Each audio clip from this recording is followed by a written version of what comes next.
வணக்கம் மக்களே! Welcome to Maninadu channel. Maninadu channel உங்கள அன்போட வரவேற்குது. இன்னைக்கு பார்த்தீங்க அப்படின்னா, எல்லா ஸ்டாக்குமே வந்து ஒரு நெகட்டிவ்ல தான் க்ளோஸ் ஆயிருக்கு. இதுக்கு காரணம் பார்த்தீங்க அப்படின்னா, ஈரானுக்கும், இஸ்ரேலுக்கும் போர் பதட்டமான நிலை இருக்கிற ஒரு காரணத்தினால, இன்னைக்கு நெகட்டிவ் நோட்ல எல்லாமே க்ளோஸ் ஆயிருக்குது.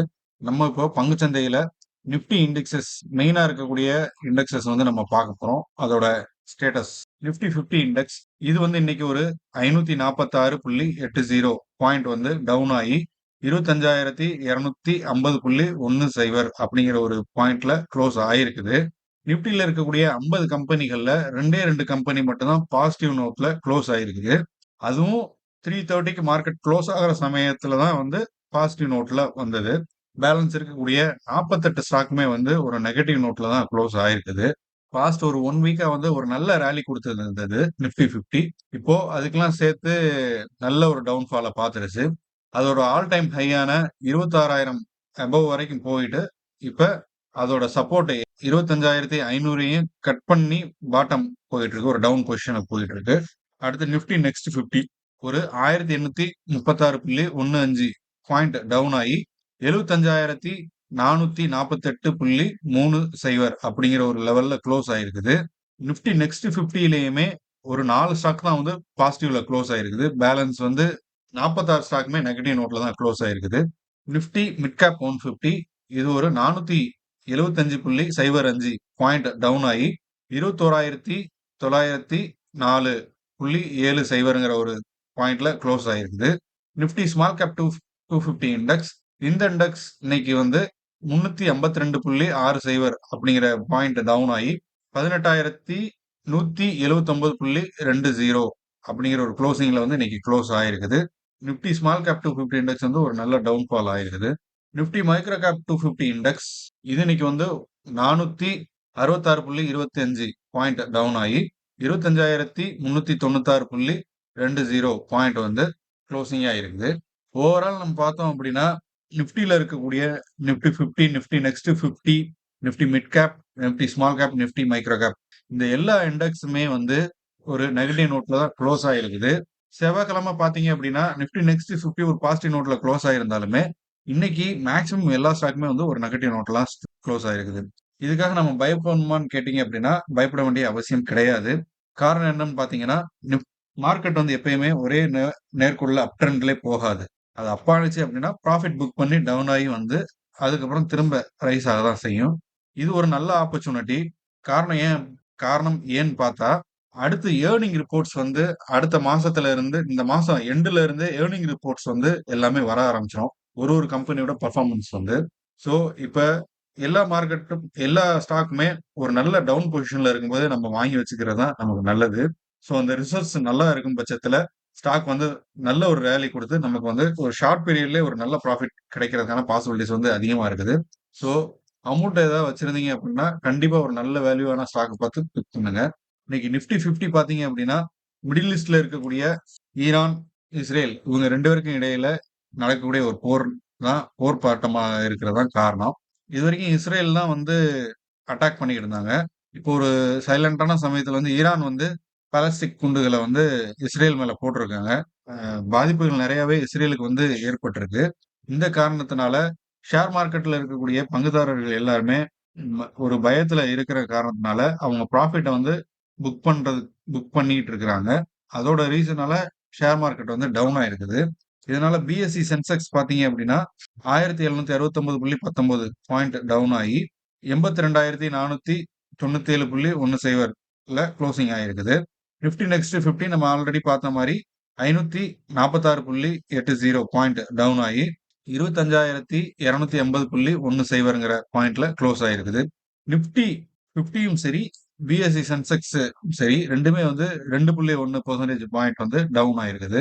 இதுல நிப்டி 50ல பாத்தீங்க அப்படின்னா பிபிசிஎல் பிளஸ் வந்து ஸ்ரீராம் ஃபைனான்ஸ், எல்என்டி இந்த 3 ஸ்டாக்குமே வந்து அரௌண்ட் 4 to 5% வந்து டவுன் ஆயிருக்குது. அதே சமயத்துல ஜேஎஸ்டபிள்யூ பிளஸ் வந்து ஓஎன்ஜிசி ஸ்டாக் வந்து இன்னைக்கு ஒரு பாசிட்டிவ் நோட்ல க்ளோஸ் ஆயிருக்குது. ஜேஎஸ்டபிள்யூ வந்து ஒரு 1.15% பாசிட்டிவ் நோட்லையும், ஓஎன்ஜிசி ஒரு பிளாட்டான நோட்லையும் க்ளோஸ் ஆயிருக்குது. இதை தவிர பேலன்ஸ் இருக்கக்கூடிய எல்லா ஸ்டாக்குமே வந்து நிப்டி 50ல இருக்கக்கூடிய எல்லா ஸ்டாக்குமே ஒரு நெகட்டிவ் நோட்ல தான் க்ளோஸ் ஆயிருக்குது. அதே மாதிரி கெயில் நேச்சுரல் கேஸ் இந்த ஸ்டாக் வந்து ஒரு பாசிட்டிவ் நோட்ல ட்ரேட் ஆயிருக்குது. நம்ம முன்னாடியே சொன்ன மாரி, இது ஒரு ஆப்பர்ச்சுனிட்டியா தான் நம்ம பார்க்கணும். இத வந்து ஒரு பயப்படுறதுக்கான ஒரு எந்த அவசியமும் இல்ல. ஷேர் மார்க்கெட்ல ரொம்ப காலமா இருக்கிறவங்களுக்கு நல்லாவே தெரியும். இது ஒரு ஆப்பர்ச்சுனிட்டி. அவங்க ஆல்ரெடி வேல்யூபிளான ஸ்டாக்ஸ வந்து ட்ராக் பண்ணிட்டு இருப்பாங்க. ஸோ, இது அவங்களுக்கு நல்ல ஆப்பர்ச்சுனிட்டியா கண்டிப்பா அவங்க பை பண்ணியிருப்பாங்க. அதே மாரி மோஸ்ட்லி எல்லாரோட போர்ட்ஃபோலியோ இன்னைக்கு வந்து ஒரு ரெட்ல தான் க்ளோஸ் ஆயிருக்கும். சில பேருக்கு வந்து அந்த அளவுக்கு ரெட் இருந்திருக்காது. காரணம் என்ன அப்படின்னு பார்த்தீங்கன்னா, அவங்க போர்ட்ஃபோலியோ வந்து ஒரு நல்ல டைவர்சிஃபைட் பண்ணி வச்சிருப்பாங்க. இப்போ கோல்டு பீஸ்லாம் பார்த்தீங்கன்னா, இன்னைக்கு ஒரு பாசிட்டிவ் நோட்ல தான் க்ளோஸ் ஆயிருக்குது. Gold piece ETF. ஸோ உங்க போர்ட்ஃபோலியோல வந்து ஒரு 10% வந்து கோல்டு ரிலேட்டடா இருக்கக்கூடிய ஒரு இடிஎஃப் வச்சிருக்கிறது வந்து ஒரு நல்ல சைன். பிகாஸ் இன்னைக்கு அது வந்து ஒரு எல்லா ஸ்டாக்குமே ஒரு பெர்ஃபார்ம் பண்ணும்போது அதுக்கு ஆப்போசிட் சைடுல தான் கோல்டு இடிஎஃப்ங்கிறது வந்து ப்ளே பண்ணும். எல்லா ஸ்டாக்குமே ஒரு நெகட்டிவ் ட்ரெண்ட்ல போகும்போது கோல்டு மட்டும் ஒரு பாசிட்டிவ் ட்ரெண்ட்ல போகும். எல்லா ஸ்டாக்குமே ஒரு பாசிட்டிவ் ட்ரெண்ட்ல போகும்போது கோல்டு நெகட்டிவ் ட்ரெண்ட்ல போகும். இது அப்படியே அப்சைட் டவுன் ஆப்போசிட்ல தான் இருக்கும் எப்பயுமே. ஸோ கோல்டு பீஸ்ங்கிறது வந்து கண்டிப்பா 10% நம்ம போர்ட்ஃபோலியோல கண்டிப்பா இருக்கணும். நம்ம என்னதான் எவ்வளவு ஸ்டாக் நம்ம வாங்கினாலுமே நம்ம அதை ரீஅலோகேட் பண்ணி கோல்டு பீஸ் 10% நம்ம வச்சிருக்கணும். வச்சிருந்தா தான் நம்மளோட போர்ட்ஃபோலியோ ஒரு வெயிட்டேஜ் வந்து ஈவனா இருக்கும்.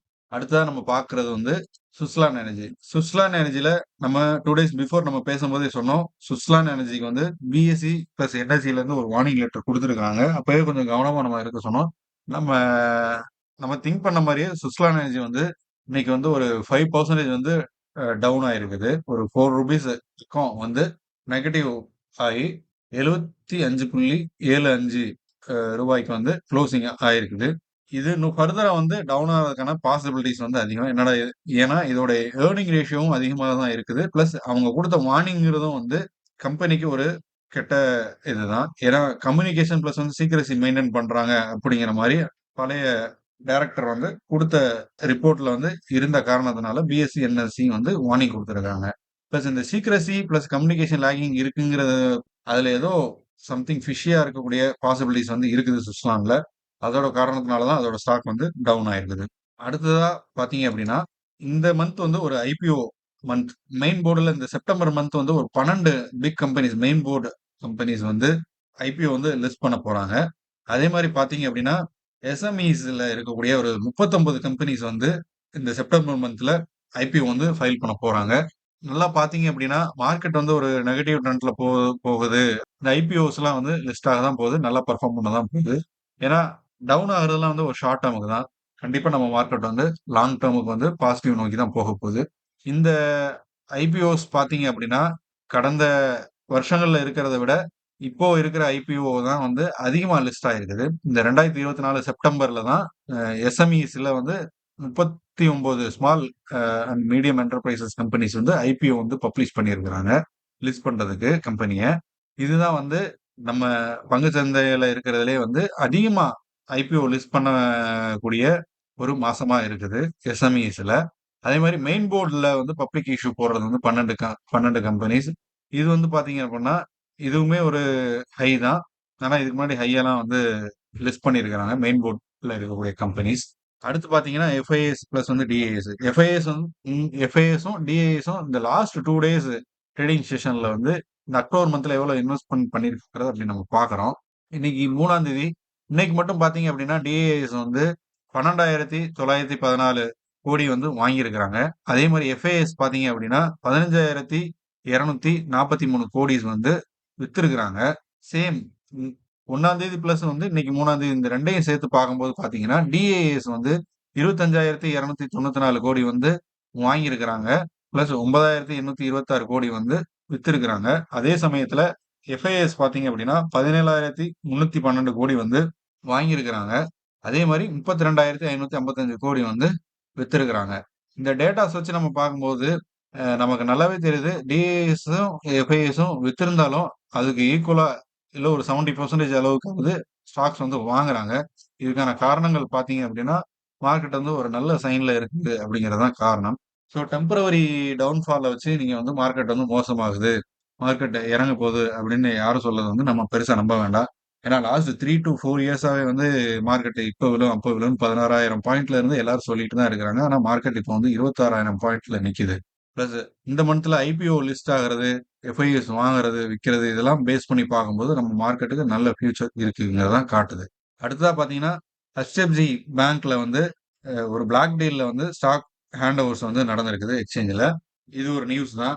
இந்த நியூஸ் பேஸ் பண்ணி மைட் பி டுமாரோ வந்து பார்த்தீங்க அப்படின்னா, HDFC பேங்க் வந்து ஒரு ரேலி குடுக்கறதுக்கான பாசிபிலிட்டிஸ் இருக்குது.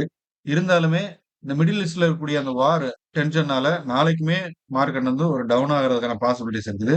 டவுன் ஆனிச்சுன்னா வொரி பண்ணிக்க வேண்டிய அவசியம் இல்ல. கண்டிப்பா நம்ம கையில அமௌண்ட் இருந்துச்சு அப்படின்னா, வேல்யூபிளா இருக்கக்கூடிய ஸ்டாக்ஸ் வந்து நம்ம கண்டிப்பா வாங்கி போட்டுக்கணும். அதுதான் வந்து நம்ம மார்க்கெட்ல ரொம்ப நாள் இருந்து நம்ம செய்யக்கூடிய விஷயங்கள்ல அதுவும் ஒண்ணு. ஏன்னா டிப்ல இருக்கும்போது தான் நம்ம வந்து பை பண்ணணும். ஹை வேல்யூவேஷன்ல இருக்கும்போது நம்ம பை பண்ணக்கூடாது. வெயிட் பண்ண தான் செய்யணும். நல்ல ஸ்டாக்ஸா வேல்யூவேஷனா இருக்கும்போது, ஹை வேல்யூல இருக்கும்போது நம்ம கன்சிடர் பண்ணாலும் கன்சிடர் பண்ணிக்கலாம். சரிங்களா? அதே மாரி நம்ம இந்த வீடியோல சொன்ன மாரி, உங்க போர்ட்ஃபோலியோல ஒரு 10% வந்து கோல்டு பீஸ் வந்து வச்சிருக்கிறத நீங்க உறுதிப்படுத்திக்கோங்க. ஏன்னா, கோல்டு வந்து ஆல்வேஸ் உங்க போர்ட்ஃபோலியோவோட வெயிட்டேஜ் வந்து கண்டிப்பா பேலன்ஸ் பண்ணும். மத்த ஸ்டாக்லாம் வந்து பெர்ஃபார்ம் பண்ணாம இருக்கும்போது, கோல்டு வந்து கண்டிப்பா நல்லா பெர்ஃபார்ம் பண்ணும். அந்த டைம்ல நீங்க வந்து கோல்டு பீஸ் நீங்க வித்துட்டு அமௌண்ட் வெளிய எடுத்து அத வச்சு நீங்க வந்து டவுன் ஆகக்கூடிய ஸ்டாக்ஸ் நீங்க வாங்குனாலும் வாங்கிக்கலாம். அது வந்து பார்த்தீங்க அப்படின்னா, பேலன்சிங் அப்படின்னு சொல்லுவாங்க. அந்த விஷயங்களும் நீங்க பண்ணனாலும் பண்ணிக்கலாம். சரிங்களா? ஸோ இந்த வீடியோ உங்களுக்கு புடிச்சிருந்தா லைக் பண்ணுங்க. இதே மாரியான ஸ்டாக் மார்க்கெட் ரிலேட்டடான நியூஸுக்கு நம்ம சேனல சப்ஸ்கிரைப் பண்ணுங்க. ஃபிரெண்ட்ஸ் அண்ட் ஃபேமிலிக்கு ஷேர் பண்ணுங்க. Thank you.